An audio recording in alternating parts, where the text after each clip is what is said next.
بسم الله الحمد لله والصلاة والسلام على رسول الله وعلى آله وصحبه أجمعين. My brothers and sisters in Islam, as we finish Ramadan and the Eid is about to begin, it is very important for a Muslim to understand what are the Sunnah practices on the day of Al-Eid and what are we supposed to avoid. First and foremost, what is Al-Eid? And Nabi sallallahu alayhi wasallam, when he undertook Al-Hijrah from Mecca to Al-Madinah, when he finally arrived to Al-Madinah, he found the people of Al-Madinah celebrating 2 days, the day of Al-Nayruz wal-Mihrajan. So he asked the people of Al-Madinah, what are you celebrating? They said, we are celebrating 2 days that we used to celebrate in the days of Al-Jahiliyyah. Before Islam arrived, we used to celebrate them. So the Messenger sallallahu alayhi wasallam said, إِنَّ اللَّهَ أَبْدَلَكُمْ بِهِمَا خَيْرًا مِّنْهُمَا يَوْمُ الْفِطْرِ وَيَوْمُ الْأَضْحَى. He said to them that Allah Azza wa Jal has replaced these 2 days with much better days. That is Eid al-Fitr and Eid al-Adha. And we learn from this hadith that it is haram to celebrate any religious day except Eid al-Fitr and Eid al-Adha. And Nabi sallallahu alayhi wasallam in this hadith rejected and condemned every celebration except Eid al-Fitr wa Eid al-Adha. So my brothers and sisters in Islam, on this day of Al-Eid, there are certain etiquette and there are sunan that are supposed to be implemented. The first of them, at-takbir. Allah subhanahu wa ta'ala, He says in the Quran, وَلِتُكَبِّرُوا اللَّهَ عَلَى مَا هَدَاكُمْ وَلَعَلَّكُمْ تَشْكُرُونَ. Allah Azza wa Jal commanded us that we declare His greatness because of that which He guided us to. And how do we declare Allah Azza wa Jal's takbir? How do we declare His greatness? Ibn Mas'ud radiyallahu anhu, in one of the narrations, he mentioned to say, Allahu Akbar, Allahu Akbar, Allahu Akbar, La ilaha illallah, Wallahu Akbar, Allahu Akbar, Walillahi alhamd. We are declaring Allah's greatness because of His guidance for us. You see, in Ramadan, we worshipped Allah Azza wa Jal. We fasted the days, we prayed the nights, we read Quran, we made dhikr, we made dua. All of these good deeds, who guided us to them? Allah Azza wa Jal. So the way we thank Him is by making takbir. What takbir begins on the last day of Ramadan when the sun sets, and it continues all the way until the beginning of Salat al-Eid. And the sunnah is to recite the takbir, not to listen to it. There are some people that will play a clip on YouTube or tune into a radio station or a TV station and listen to the takbir. This is not right. This is not the sunnah. Yani, it's not like the Quran. When we listen to the Quran, that is a sunnah. You earn reward for it. But at takbir, the sunnah is for you to recite it, for you to say it, Allahu Akbar, all the way until the end of it. So do this and practice it in the house, with the children, with the family, as you're going to Salat al-Eid, on the road, on the way. All of this time is a sunnah to recite this takbir. The second sunnah is for men to wear the best of clothing and to apply perfume. This is a sunnah. And this is something that was a cultural practice in the time of Rasulullah sallallahu alayhi wasallam. And the Messenger sallallahu alayhi wasallam never condemned it, nor did he reject it. So it was known that it is a sunnah to wear the best of clothing and to apply perfume. Also, the third sunnah is al-ghusl, to have a shower before leaving to Salat al-Eid. And this was narrated by Ibn Umar radiyallahu anhu. He used to take a bath before he used to go to Salat al-Eid. The fourth sunnah is to eat something before going to Salat al-Eid, and more specifically to eat a date and to eat them in an odd number. As Anas radiyallahu anhu narrated that the Messenger sallallahu alayhi wasallam would eat an odd number of dates. And this is so that you break your fast on the day of Eid, because it is haram to fast the day of Eid, subhanallah. And when you eat this date, reflect on this, that just yesterday we were fasting and for 30 days in a row, and today it is haram to fast. We are eating. Why? Because yesterday Allah Azza wa Jal told us fast. He commanded us. And today Allah commands us to break our fast. And this is how our life is. Whatever Allah Azza wa Jal tells us to do, we rush to do it. And whatever He forbids us from doing, we avoid it. And this is our life. Allahu Akbar.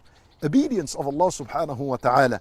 Now, the fifth sunnah of Al-Eid is that the Eid prayer is prayed outdoors. So find a place that is praying, or find where the Muslims are praying outdoors and join them in the salat outdoors.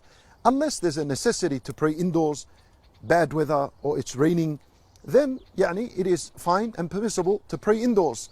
But the best Sunnat al-Nabi sallallahu alayhi wasallam is to pray outdoors. This is what he would do sallallahu alayhi wasallam. Even though he lived in Al-Madinah, the Prophet's masjid, when the Eid day would come, he would walk out in the open and he would put a stick into the earth, and that's where he would pray behind this stick as a sutra for him. Now, and this, there is wisdom in ulama rahimahumullah say, so that the unity of the Muslims could be on display, and that everyone sees each other on the day of Eid. They listen to one imam, they pray behind one imam.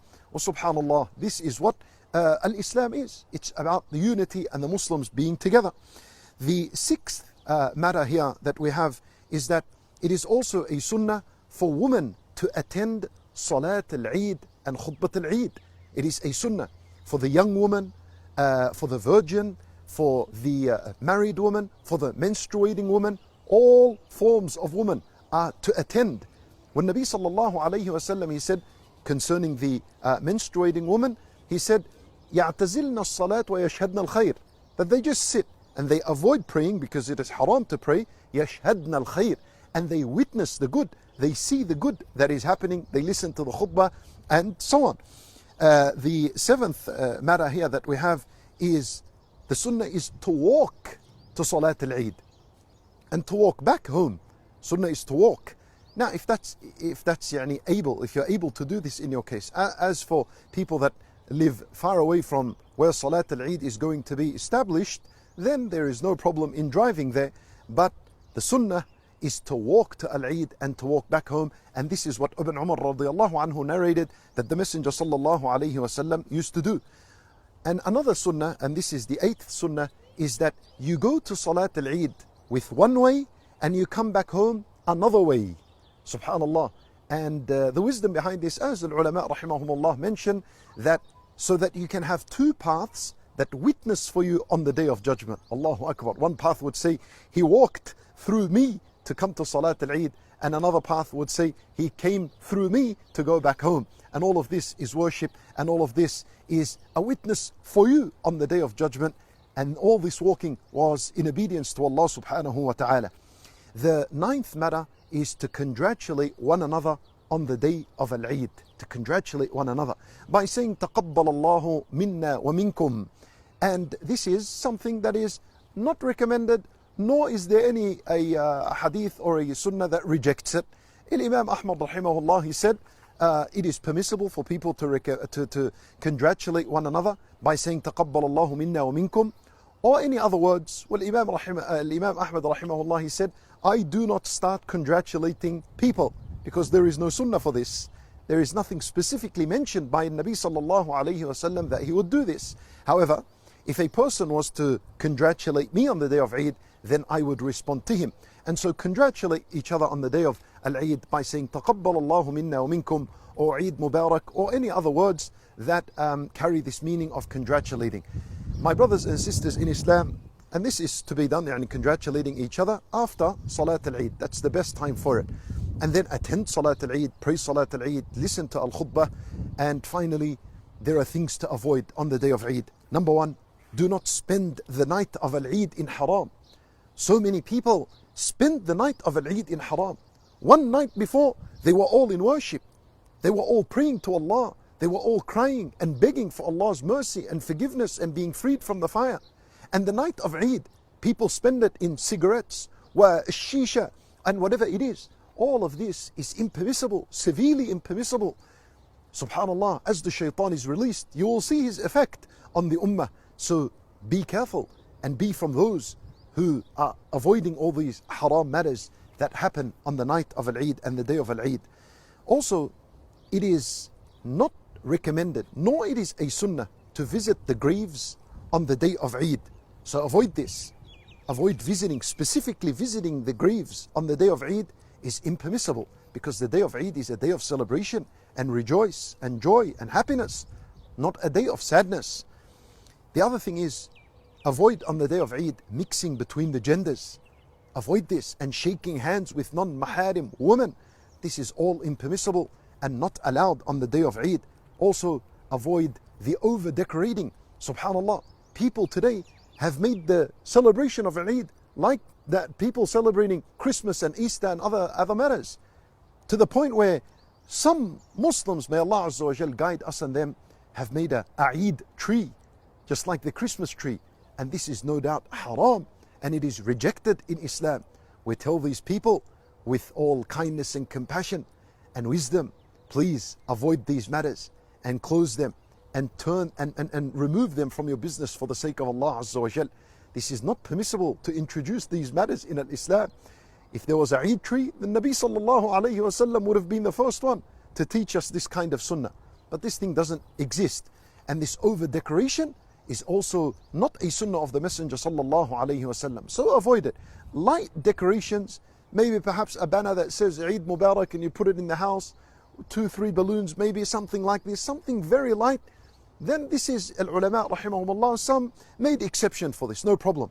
But over decorating, this is not the sunnah of the Messenger sallallahu alayhi wasallam. So my brothers and sisters in Islam, enjoy the day of Eid, spend it in obedience to Allah subhanahu wa ta'ala, and spend on your family. This is also something that is recommended and something that is liked. And allow your children to enjoy the day of Al-Eid. Allow them to enjoy this day and enjoy it with them as well. And Al-Eid goes on for one day as opposed to Eid al-Adha that goes on for the 3 days. We ask Allah subhanahu wa ta'ala to accept from us all. We ask Him subhanahu wa ta'ala to grant us success in this life and in the next. إنه ولي ذلك والقادر عليه. وصلى الله وسلم وبارك على نبينا محمد وعلى آله وصحبه أجمعين.